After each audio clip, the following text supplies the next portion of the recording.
Taste the Daily. Thanjavur மாவட்டம் பட்டுக்கோட்டை அரசு மருத்துவமனை அலுவலகத்தின் பின்புறத்தில் மருத்துவ கழிவுகளோடு மது பாட்டில்கள் மற்றும் வாட்டர் கேன்கள் கிடப்பது அதிர்ச்சியை ஏற்படுத்தியுள்ளது. ஏதோ மதுபான பார் போல மிக மோசமான நிலையில் பலதரப்பட்ட மது பாட்டில்கள் கிடப்பது தெரிந்து பலரும் அந்த இடத்தை மது பிரியர்களின் கூடாரமென விமர்சிக்கும் நிலை ஏற்பட்டுள்ளது.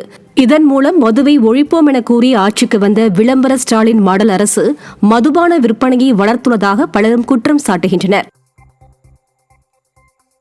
மா உற்பத்தி பாதிப்பில் போர்க்கால அடிப்படையில் நடவடிக்கை தேவை என முன்னாள் அமைச்சரும் வேதாரண்யம் அதிமுக சட்டமன்ற உறுப்பினருமான OS மணியன் வலியுறுத்தியுள்ளார். நாகப்பட்டினம் மாவட்டத்தில் மாங்காய்களுக்கு நிலவும் கடும் விலை வீழ்ச்சியால் விவசாயிகள் கவலை அடைந்துள்ளனர்.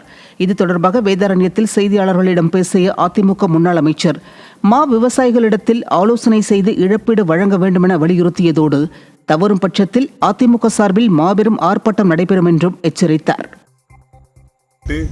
ஒரு நியாயமான விலைக்கு கொள்முதல் செய்ய அரசு முன்வர வேண்டும். இதில் தலையிட வேண்டும். விவசாயிகளிடத்தில் உற்பத்தியாளர்களிடத்தில் கலந்து பேசி விரைந்து போர்க்கால நடவடிக்கை எடுக்க வேண்டும். இது எடுக்காத இந்த அரசுக்கு நாங்கள் கண்டனம் தெரிவிக்கிற வகையில், கவனத்தை ஈர்க்கிற வகையில் ஆர்ப்பாட்டம் நடத்துகிறதை தவிர வேறு வழியில்லை என்கிற நிலைக்கு அரசு பார்த்து கொண்டிருக்கிறது.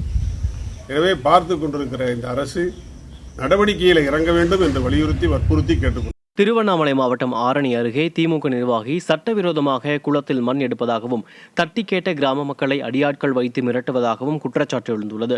ராட்டினமங்கலம் ஊராட்சியில் உள்ள குளத்தில் திமுகவைச் சேர்ந்த மாவட்ட முன்னாள் கவுன்சிலரான அருணாவின் கணவர் குமரேசன் லாரிகளில் சட்டவிரோதமாக மொரப்பு மண்ணை எடுத்து விற்பனை செய்து வருகிறார். தடுக்கச் சென்ற கிராம மக்களை அடியாட்களை வைத்து மிரட்டியுள்ளார். விடியா ஸ்டாலின் மாடல் ஆட்சியில் கனிம வளங்களை திமுகவினர் தொடர்ந்து கொள்ளையடித்து வருவதாக பொதுமக்கள் குற்றம் சாட்டுகின்றனர். மதுரை மாவட்டம் வாடிப்பட்டி அரசு மருத்துவமனையில் பல நாட்களாக தேங்கி கிடந்த குப்பைகள் திறனற்ற திமுக அமைச்சர் மா சுப்பிரமணியன் வருகையொட்டி அவசரமாக அள்ளப்பட்டது நோயாளிகள் மத்தியில் அதிருப்தியை ஏற்படுத்தியது. தூய்மை பணியாளர்கள் கையுறைகள் மற்றும் பாதுகாப்பு உபகரணங்களின்றி குப்பைகளை அள்ளிச் சென்றனர். இந்த நிலையில் வாடிப்பட்டி செல்லாத விளம்பர பிரியர் மா சுப்பிரமணியன் மதுரை கப்பலூரில் உள்ள காசநோய் மருத்துவமனையில் ஆய்வு என்ற பெயரில் போட்டோஷூட் நடத்திவிட்டு அவசரமாக புறப்பட்டு சென்றார். தங்களிடம் குறைகளை அவர் கேட்கவில்லை என்று நோயாளிகள் வேதனை தெரிவித்தனர்.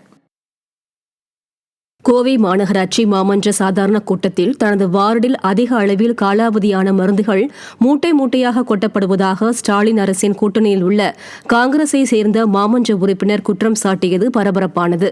சுப்பிரமணியம் பாளையம் பகுதி 15வது வார்டு மாமன்ற உறுப்பினர் சாந்தாமணி பச்சைமுத்து 15க்கும் மேற்பட்ட காலாவதி மருந்து மூட்டைகளை கொண்டு வந்து அடுக்கி வைத்தது குறித்து குற்றம் சாட்டியதோடு இது குறித்து வீடியோவும் வெளியிட்டு நடவடிக்கை எடுக்க வலியுறுத்தியது பரபரப்பை ஏற்படுத்தியது.